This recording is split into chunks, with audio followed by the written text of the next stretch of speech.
Good evening, good evening. Haven't done a video in a while. My whole household got hit with C-19 and the flu at the same time, middle of last month. I'm just now getting back to 100%. So I was out of commission for a good little bit, but I am back. And I wanted to touch on these two recent motions that Jennifer Bonjean filed on behalf of R. Kelly, which in my view, pure brilliance. Pure brilliance. Now, for those who are not up to speed yet, those two motions, number one is to fully acquit R. Kelly of all charges.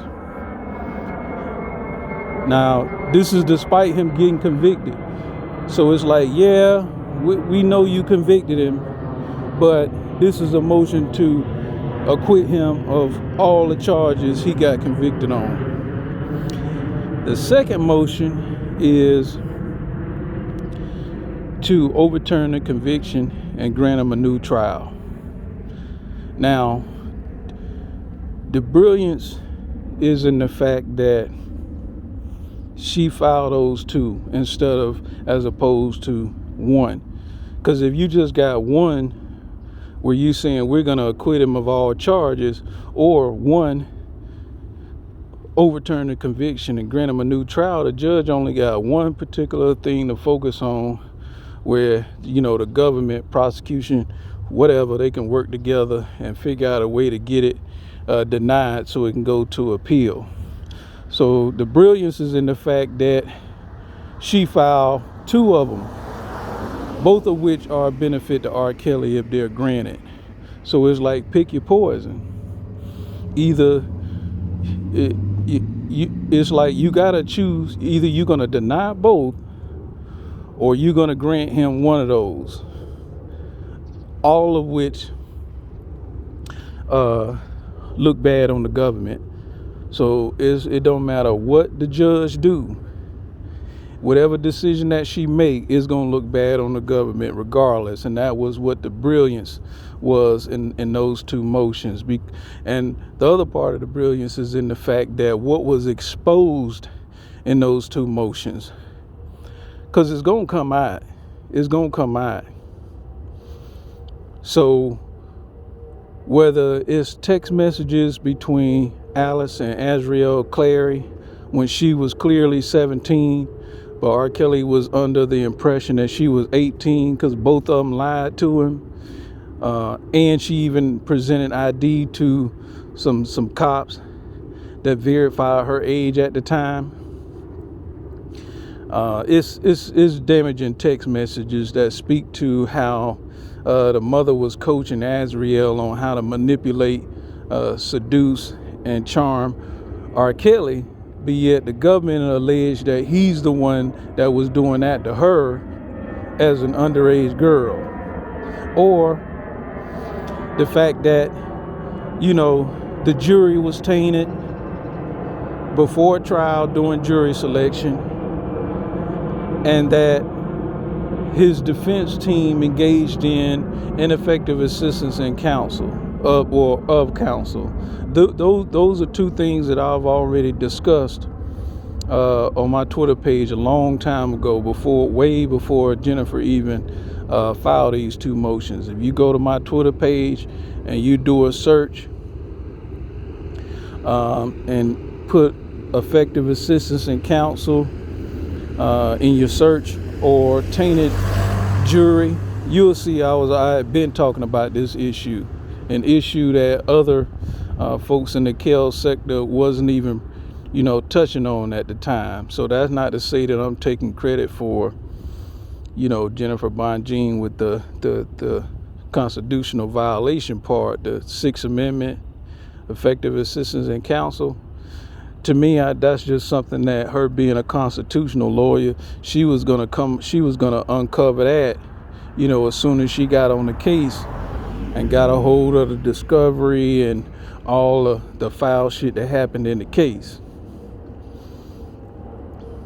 So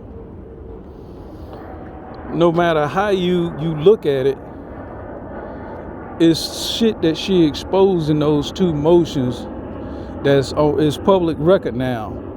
So if you as the judge be like, okay, no, I'm denying acquittal and I'm denying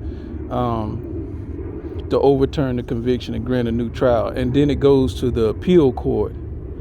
Well, when the appeal court get a hold of this information, and let's say they overturn the conviction and say grant this man a new trial, or either overturn the conviction and then that's just done, then the question is going to come up, okay, well, judge, you had access to the same information that we got, in which we just overturned this conviction. You had access to this same. So then it's going to be, now you got questions that you need to answer that could potentially have dire consequences for her career going forward.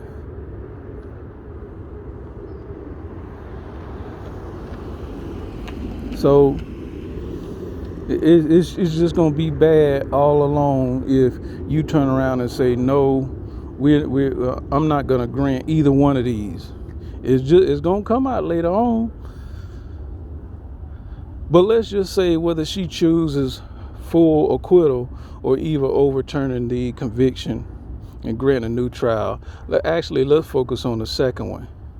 What are you going to do as the government if a new trial is being granted? Because let's keep in mind, you ain't had shit in the first case.